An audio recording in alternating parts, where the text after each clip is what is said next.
Hello students, in this lecture we are going to study protecting ourselves from cybercrime. Okay, in the previous lecture we have studied about the different examples which were based on the cybercrime. We have seen the different types of the cybercrime, such as first we have seen what is software piracy. After that, in software piracy we have seen what is software piracy. Software piracy is nothing but it is what the copyright of your original software, okay, that was created by an individual. So what happens in that, there is it includes the stealings of codes and programs used for the other information which is created by unauthorized means. Okay, that was done in the software piracy. The next was the unauthorized access. Now what was done in the unauthorized access? In unauthorized access, without the user's permission, okay, without the permission of the user, if you are gaining any access, then that access is called as unauthorized access. In unauthorized access, mostly what happens, you use that particular software or that particular service in illegal manner. That was in the unauthorized access.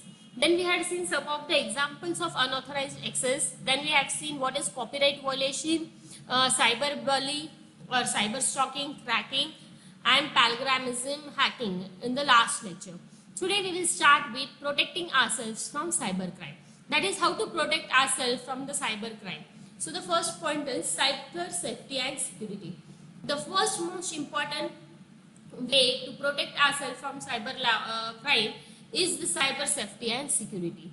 Now what is cyber safety? Cyber safety is nothing but it is a you all can say it is a safe and responsible use of your information and communication technology.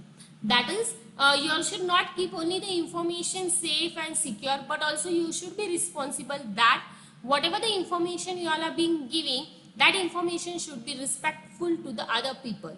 Okay, to the other people it should be respectful, as well as the people who are using it online or practicing the internet, different types of internet techniques, they are should be also good for that.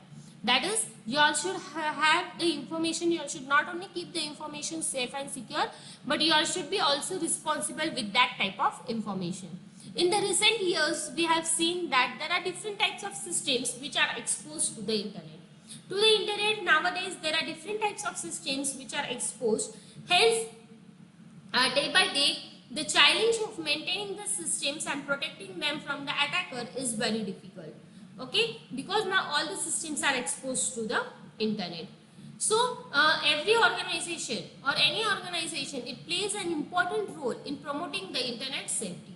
So every organization plays an important role, or you can say the key role for protecting the internet safety. The primary responsibility or the primary what is the primary responsibility of every systems or every computer device is that it should be secure and it should be functional. That is the overall sequence, whatever is the sequence, the overall sequence of identifying the different types of threats and protecting them from the recovery are the different types of cyber attacks for the particular organization. So the overall sequence, what is the overall sequence? The overall sequence is that you have to identify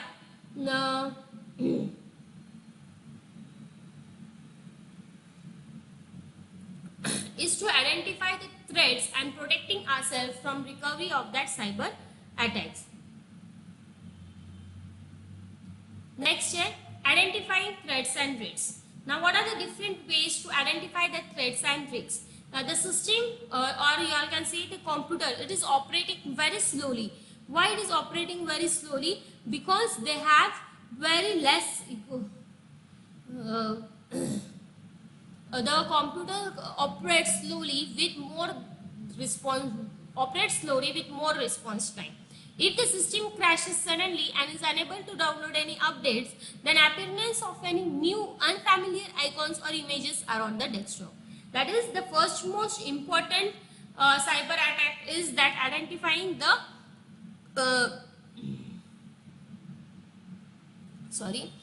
identifying the risk. Okay.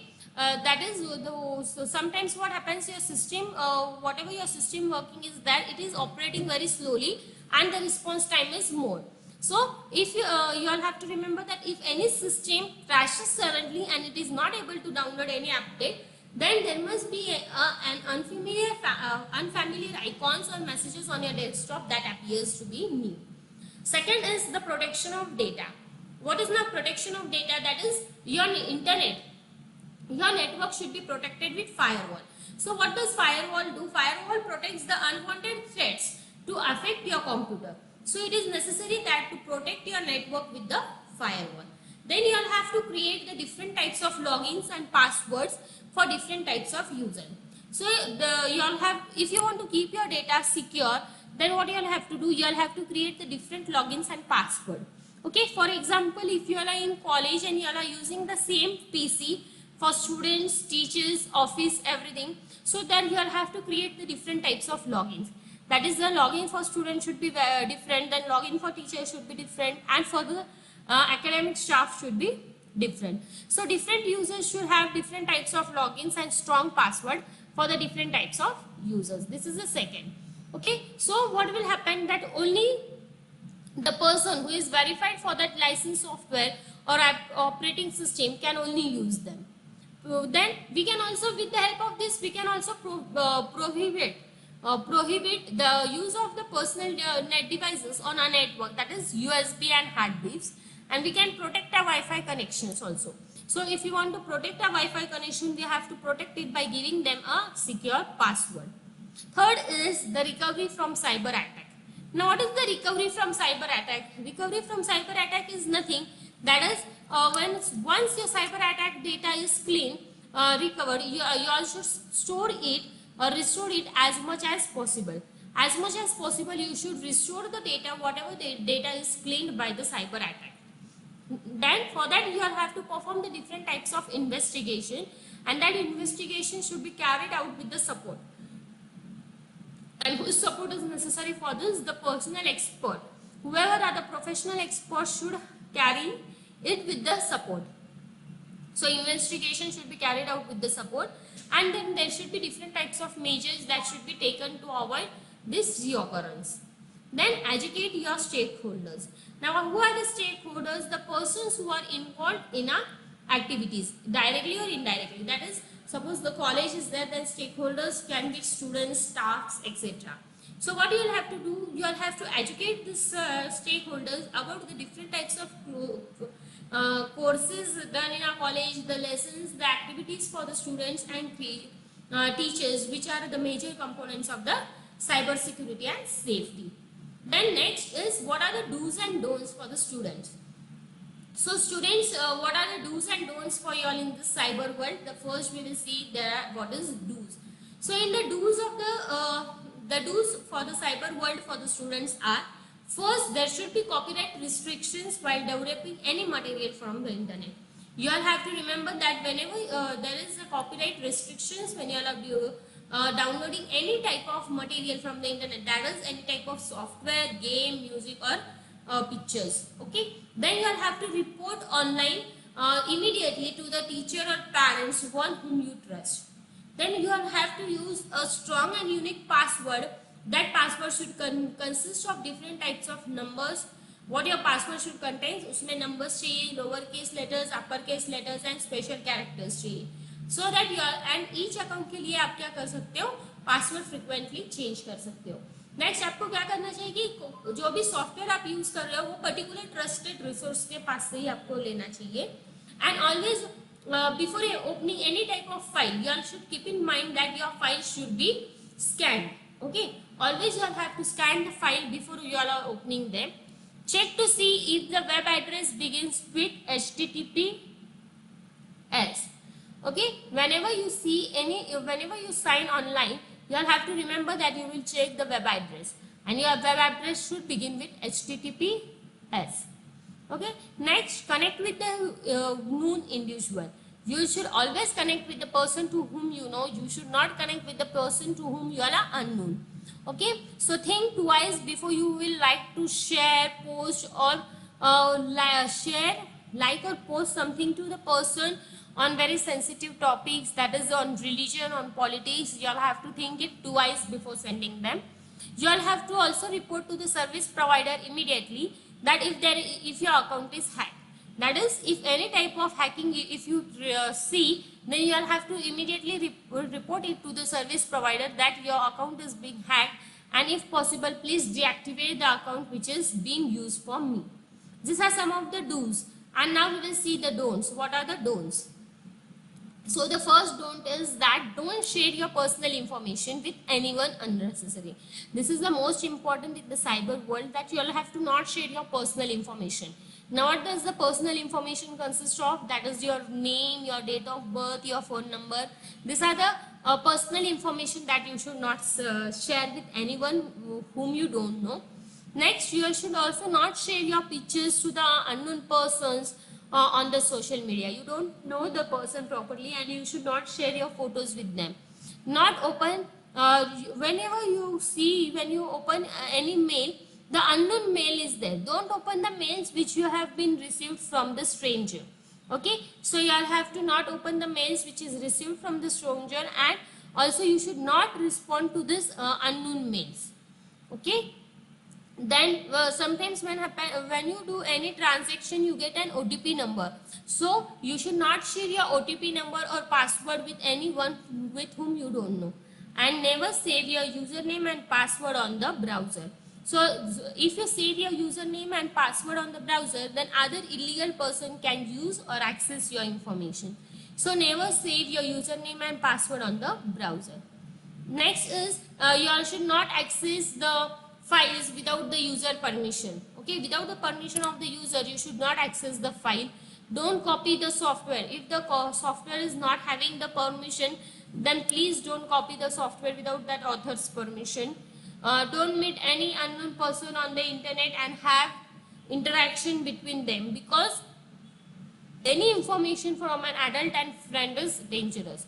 So if you know only for the people, then only you will have to keep an online interaction between them. Then next, if any attachment is there, that is you have downloaded any attachment or any attachment is received to you on the mail, don't open it if it is from any unknown source. That is, it can be sometimes harmful to your PC also. Next is the different types of security procedures. Now we will see the different types of security procedures. What are the different types of security procedure? There are three different types of security procedure. First is encryption. Now what is encryption? Encryption is nothing but it is whatever the plain text is there. That is, whatever is your original message, that message is converted into unreadable form. That is random text, and then it is sent to the person to whom you want to send, and then that person will again change it to original, and then he will read it. That is, encryption is nothing but you all can say it is a method in which your plain text is converted into ciphertext, and ciphertext is again converted back to plain text. Okay, so what happens many times when we send any important information over the internet, then what happens, the hacker may hack the information. So even if the hacker will receive a message, but he will not understand what exactly the text is. So encryption is a method in which your original message is written into some random text, and then that text is very complex to understand, and it is also very difficult for the hacker to understand what type of message it is. Then for the hacker, he is not possible to decode it. Decode it means that he is not able to find the original message. Only the sender and receiver will know the proper key, that is to decrypt the message and to encrypt the message. So this idea is used for the first security procedure, that is, encryption is used to ensure the security and software of the data, safety of the data as well as its transmission. The second is the SSL layer. Now what is SSL layer? It is nothing but secure socket layer. Secure socket layer, it is nowadays most consistent, you all can say the most consistent security model which is used. With the help of SSL, the transmission of the data is encrypted. Whatever the data you are encrypting, that is given to the client server information, and this client server is authenticated with the message and the integrity of the TCP/IP connection security. So with the help of SSL level, what is done, the transmission of your data is done by encryption, and whatever is the information, that information is authenticated and the integrity of that particular is maintained by using the TCP/IP connection. And the last security procedure is the firewall. We have seen previously what is firewall. Firewall is nothing but it is a type of network security. The type of network security which consists or which can block the certain type of information. This is a certain type of network security which blocks the certain types of information. That information can be a barrier. It can be a barrier between the trusted and untrusted network.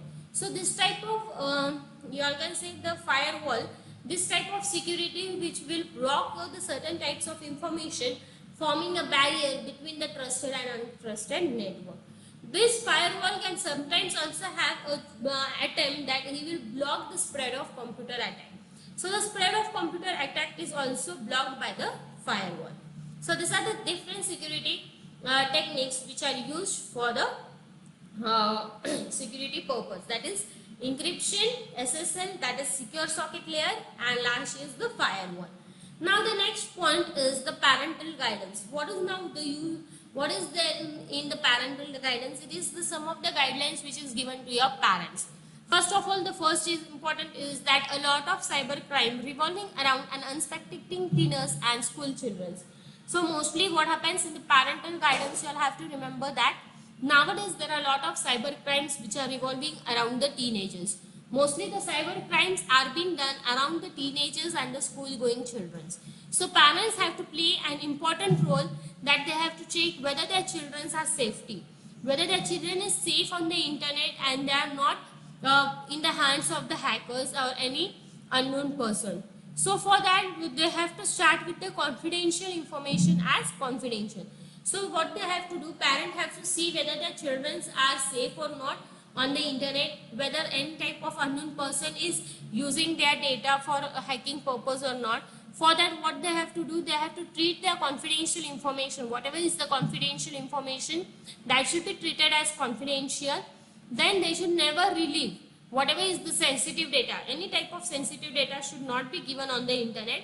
They should tell their children that please don't give the personal informations like your address, telephone number or the Facebook password to any friends or anyone over the internet. That is, you all have to keep in mind for the parents that please tell your children or make sure that your children will not share their personal information with anyone. Also, you all have to ensure your children that these are the do's and don'ts in the vital information that should be kept secret, with not sharing it with anyone. That is, not sharing of data even with your friends if your data is personal. So these are some of the parental guidance which the parents should follow for the safety of the children.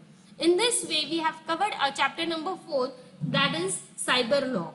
Okay, so by concluding this, I will like to conclude that we have completed our whole syllabus of standard 11, that is with chapter number 1, 2, 3 and 4.